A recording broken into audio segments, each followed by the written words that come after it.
आत्तापर्यंत जे बजेट देशाचं सादर झालेलं आहे त्यामध्ये शेतकऱ्याला असं काही भरीव काही भेटलेलं नाही, परंतु शेतकरी फक्त अपेक्षेवर असतो.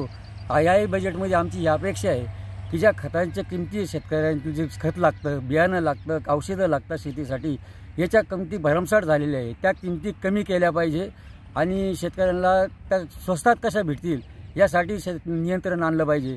त्यानंतर जे अनुदान देत आहे 6,000 रुपये, हे 6,000 रुपये म्हणजे फक्त 16 रुपये रोज पडतो. एका बाळाला जर दूध पाजायचं असेल त्याला अर्धा लिटर दूध लागतं आणि ते दूध आहे 30 रुपयाचं.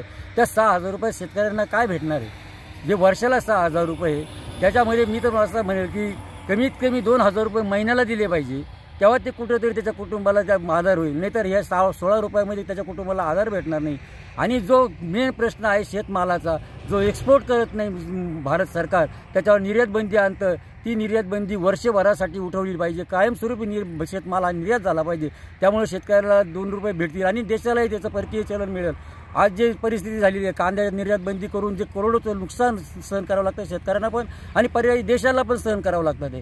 कारण शेतकऱ्याला पैसा भेटला, तो माल जर त्याचा बाहेर गेला त्याला पैसा भेटेल आणि देशाला पण परकीय चलन भेटेल.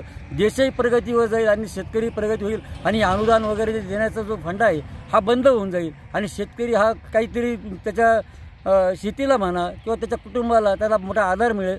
तर माझी हीच विनंती आहे उद्याच्या बजेटमध्ये की माझ्या शेतकरी बांधवांतर्फे की या बजेटमध्ये त्यांनी शेतकऱ्यांना असं या ज्या निर्यात बंदीचा सगळ्यात मोठा म्हणजे निर्यात बंदी ही उठवली पाहिजे तुरंत. आम्हाला अशी अपेक्षा आहे की शेतकऱ्यांसाठी केंद्र सरकारने अशी भरीव अशी तरतूद केली पाहिजे. आणि मूळ मुद्दा म्हणजे निर्यात धोरण हे त्याच्यामध्ये अनिश्चितता नसावी, ते कायमस्वरूपी शेतकऱ्यांसाठी खुलं असावं. आणि निर्यात धोरण जर खुलं असलं तर शेतकऱ्यांचा फायदा जरूरच होणार आहे. माझ्या माहितीनुसार इतर स्कीमा राबवायपेक्षा शेतकऱ्यांसाठी निर्यात धोरण हे कायमस्वरूपी खुलं असावं. आणि जेणेकरून कायमस्वरूपी खुलं राहिलं तर शेतकऱ्यांना त्याच्यातून 4 पैशाचा फायदा होईल. आज अशी परिस्थिती झालेली आहे की झालेला खर्चसुद्धा निघणार नाही आहे, साधा मजुरीचा खर्चसुद्धा भेटणार नाही आहे. त्याच्यामुळे शेतकऱ्यांनी वारंवार या निर्यात धोरण जे अवलंबता बंदीचं, तर त्याच्याविषयी योग्य ती कारवाई करावी.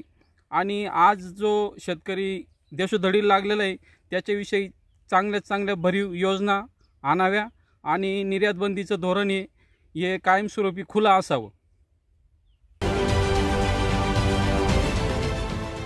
देश विदेशातील प्रत्येक घडामोडींचे लाईव्ह अपडेट मिळवण्यासाठी आता साम टीव्हीच्या सर्व सोशल मीडिया प्लॅटफॉर्मला लाईक, फॉलो आणि सबस्क्राईब करा.